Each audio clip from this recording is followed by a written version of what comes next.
What's up, guys? This is Christopher Carrington with GMUstudent.com, and today I have a little bit of a demonstration. A couple hours ago I was just sitting around really bored. I had nothing to do, and I was wondering, how does Google make these tiny URLs? Because I know a lot of you have ever seen them. Sometimes you want to paste in, maybe on Facebook or something like that, you want to paste in this huge URL. Well, instead of it pasting in this huge URL, it kind of just shrinks it down into a tiny URL so that it's more compact and then it's easy for the user to click. And when you click it, it still takes you to the place you want to go. So I just felt like making this tiny URL, so I built a little app to go on GMUstudent.com, and I'm thinking about maybe making a tutorial series for this, but I'm not sure. But I kind of just wanted to show off something that I made because I thought it was pretty sweet. So maybe this is just a little video for some of my subscribers, but anyway, if anybody's watching, check out what I made. So if you guys come on to GMUstudent.com, and let's say we're on the home page, and you got all these featured tutorials on here. Sorry about that. So you got these featured tutorials up here, most recent videos over here. You guys know how it all works. But let's say if you wanted to see, let's say the prepared statements video. So we click here to watch this video, and you guys know you click the video, it starts playing. Nothing is cool about that. So let's see how the comments section works. So we see that we have a comment count here. The comments are down here, and if you want to comment, you just click this box. If you don't want to comment, you click out.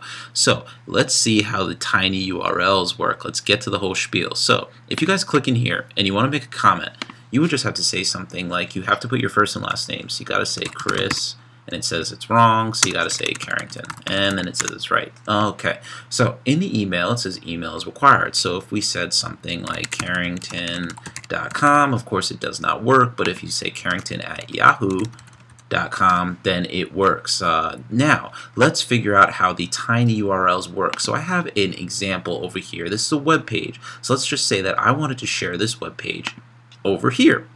Well, I would just highlight it, and I would copy it, and then I would come over here and I would say, hey, have you seen the results?